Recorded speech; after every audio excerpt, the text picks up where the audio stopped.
കോൺഗ്രസ് പ്രവർത്തക സമിതി യോഗം ഡൽഹിയിൽ ആരംഭിച്ചു. കേരളത്തിൽ നിന്ന് മുഖ്യമന്ത്രി വി.ഡി. സതീശനും ആഭ്യന്തരമന്ത്രി രമേശ് ചെന്നിത്തലയും ഉൾപ്പെടെയുള്ള നേതാക്കൾ യോഗത്തിലുണ്ട്. വന്ദേമാതരം ആലാപന വിവാദവും കെ.പി.സി.സി അധ്യക്ഷ സ്ഥാനവും യോഗത്തിൽ ചർച്ചയാവും.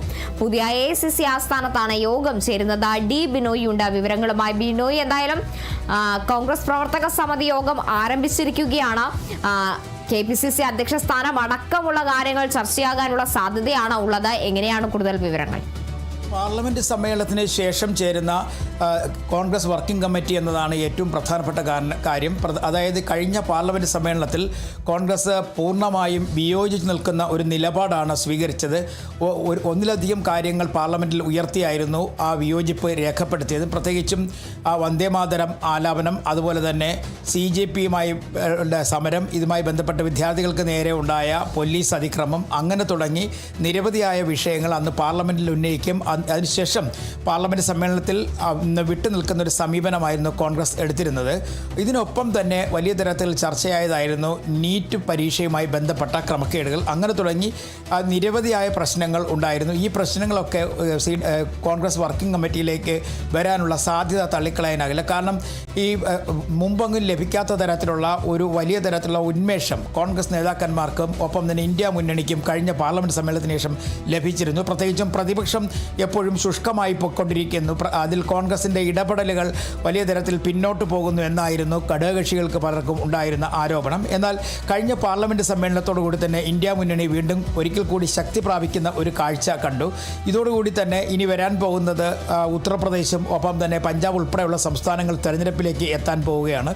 ആ തെരഞ്ഞെടുപ്പ് മുന്നിൽ കണ്ടുകൊണ്ട് BJP അവരുടെ നയങ്ങളിൽ മാറ്റം വരുത്തിയിരിക്കുന്നു. അവരുടെ ദേശീയ തലത്തിൽ നേതാക്കന്മാരുടെ അഴിച്ചുപണി നടത്തിയിരിക്കുന്നു. പല നേതാക്കന്മാർക്കും ഓരോ സംസ്ഥാനങ്ങളുടെയും ചുമതല ഉൾപ്പെടെ നൽകിയിരിക്കുന്ന ഒരു സാഹചര്യം. ഇതൊക്കെ മുന്നിൽ കണ്ടുകൊണ്ട് തന്നെയാണ് കോൺഗ്രസ് വർക്കിംഗ് കമ്മിറ്റി ഇന്ന് ചേർന്നുകൊണ്ടിരിക്കുന്നത്. പ്രത്യേകിച്ചും കോൺഗ്രസിൻ്റെ ഇതുവരെയുള്ള പ്രവർത്തനങ്ങളുടെ ഒരു വിലയിരുത്തലായിരിക്കും എന്ന് വേണമെങ്കിൽ പറയാൻ കഴിയും. കാരണം കഴിഞ്ഞ ദിവസങ്ങളിലൊക്കെ തന്നെ ഈ വിദ്യാർത്ഥി സമരങ്ങളെടുത്ത നിലപാട്, അതുമായി ബന്ധപ്പെട്ട് കോൺഗ്രസ് സ്വീകരിച്ച ഒരു പ്രതിഷേധം, ഇതെല്ലാം തന്നെ ചർച്ചയാനുള്ള സാധ്യത തള്ളിക്കളയാനാകില്ല. ഇതിനെല്ലാം ഉപരിയായി പ്രധാനമായും കേരളം ഉറ്റുനോക്കുന്നത്, കാരണം മുഖ്യമന്ത്രിയും ഒപ്പം തന്നെ കേരളത്തിൽ നിന്നുള്ള AICC ജനറൽ സെക്രട്ടറിയായ KC വേണുഗോപാലും തമ്മിലുള്ള ഒരു കൂടിക്കാഴ്ചയായിരുന്നു. കാരണം KPCC അധ്യക്ഷന്മാരുടെ പുനഃസംഘടന, KPCC അധ്യക്ഷനെ ഇതുവരെയായിട്ടും നിയോഗിച്ചിട്ടില്ല. കാരണം നേരത്തെ ഉണ്ടായിരുന്ന സണ്ണി ജോസഫ് അദ്ദേഹത്തിൻ്റെ KPCC അധ്യക്ഷനായിരുന്നു. അദ്ദേഹം പക്ഷേ ജയിച്ചു, മന്ത്രിയായി. അതുകൊണ്ട് തന്നെ KPCCയുടെ കാര്യങ്ങളിൽ ഇടപെടാൻ അദ്ദേഹത്തിന് സമയം കിട്ടാത്തൊരു സാഹചര്യം. അതുകൊണ്ട് KPCC പുനഃസംഘടന ഒരു വലിയ വിഷയമായി കേരളത്തിൽ നിലനിൽക്കുകയാണ്. കാരണം KPCC പുനഃസംഘടിപ്പിക്കാത്ത കാരണം ഭരണപരമായ പല കാര്യങ്ങളിലും പ്രശ്നങ്ങളും പ്രതിസന്ധികളും ഒക്കെ ഉണ്ടാകുന്നുണ്ട്. ആ പ്രശ്നം പരിഹരിക്കുന്നതുമായി ബന്ധപ്പെട്ട കാര്യങ്ങൾക്ക് ഒരു പക്ഷേ മുഖ്യമന്ത്രിയും ഒപ്പം തന്നെ KC വേണുഗോപാലും തമ്മിൽ ചർച്ച നടത്തി കാണും.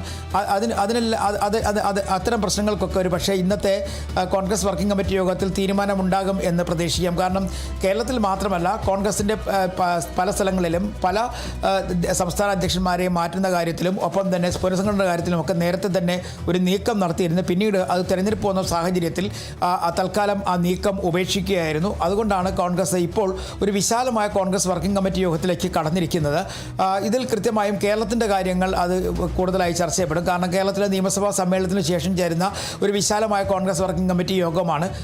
അതിൽ മുഖ്യമന്ത്രിയെ തിരഞ്ഞെടുക്കുന്ന ഉൾപ്പെടെയുള്ള കാര്യങ്ങളിലുണ്ടായ പ്രശ്നങ്ങളൊക്കെ ചർച്ച ചെയ്യാനുള്ള സാധ്യത തള്ളിക്കളയാനാകില്ല. എങ്കിൽ തന്നെയും നിലവിലെ സാഹചര്യത്തിൽ ദേശീയ രാഷ്ട്രീയം തന്നെയായിരിക്കും മുഖ്യ അജണ്ട അല്ലെങ്കിൽ മുഖ്യ വിഷയം. കാരണം എന്തൊക്കെ വിഷയങ്ങളാണ് ഉൾപ്പെടുത്തുന്നത് എന്നുള്ളൊരു അജണ്ട നേരത്തെ തന്നെ കോൺഗ്രസ് പുറപ്പെടുവിക്കുന്ന പതിവ് ഇല്ല. അതുകൊണ്ട് തന്നെ ഒട്ടുമിക്ക വിഷയങ്ങളും ഇതിലൂടെ കടന്നു പോകപ്പെടും എന്നുള്ളത് ഉറപ്പാണ്. സമീപകാലത്ത് ഡൽഹിയിലുണ്ടായ പ്രതിഷേധം തന്നെയായിരിക്കും ഒരു മുഖ്യ വിഷയമായി ഉയർത്തുക. കാരണം CJP പ്രക്ഷോഭത്തോട് ഇപ്പോൾ ഏത് തരത്തിലുള്ള നിലപാട്, അത് എങ്ങനെയാണ് സ്വീകരിക്കേണ്ടത് എന്നുള്ള കാര്യങ്ങളിലൊക്കെ ഒരു ചർച്ച അനിവാര്യമാണ്. അതിൽ CJPയോട് കോൺഗ്രസ് എടുത്തിരിക്കുന്ന നിലപാട്, കാരണം അവരുടെ സമരത്തിനൊപ്പം നിന്നില്ല എങ്കിൽ തന്നെയും അവർക്ക് പിന്തുണ അറിയിച്ചിരുന്നു. മാത്രവുമല്ല, ആ സമരസ്ഥലങ്ങളിലൊക്കെ അവരുടെ നേതാക്കന്മാർ എത്തിയിരുന്നില്ലെങ്കിൽ പോലും സമാന്തരമായുള്ള പ്രതിഷേധങ്ങൾ സംഘടിപ്പിക്കുന്ന കാര്യത്തിൽ കോൺഗ്രസും ഒപ്പം ഉണ്ടായിരുന്നു എന്ന് തന്നെ പറയേണ്ടി വരും. അതിൽ ഒരു പ്രധാനപ്പെട്ട സാഹചര്യം, ഇനി CJP ഇത്തരത്തിൽ പ്രതിഷേധങ്ങളുമായി മുന്നോട്ട് പോകുമ്പോൾ കോൺഗ്രസിൻ്റെ യുവജന സംഘടനകൾക്ക് ഏതെങ്കിലും തരത്തിലുള്ള പ്രശ്നങ്ങളോ പ്രതിസന്ധികളോ ഉണ്ടാകുമോ, ഇത്തരം കാര്യങ്ങളൊക്കെ തന്നെ ചർച്ച ചെയ്യാനുള്ള ഒരു സാഹചര്യം കൂടി ഉണ്ട്. നിലവിൽ ഇപ്പോൾ ഇത്തരത്തിൽ ദേശീയ രാഷ്ട്രീയം അതിനൊപ്പം ഈ വർത്തമാനകാല രാഷ്ട്രീയവും ഇതെല്ലാം തന്നെ ചർച്ച ചെയ്യുന്നതിന് വേണ്ടിയാണ് ഈ CWC അല്ലെങ്കിൽ കോൺഗ്രസ് വർക്കിംഗ് കമ്മിറ്റി യോഗം ചേർന്നിരിക്കുന്നതെന്ന് വേണമെങ്കിൽ നമുക്ക് പറയാം. ശരി, വ്യക്തമാണ്. ഡി ബിനോയാണ് വിവരങ്ങൾ നൽകിയത്.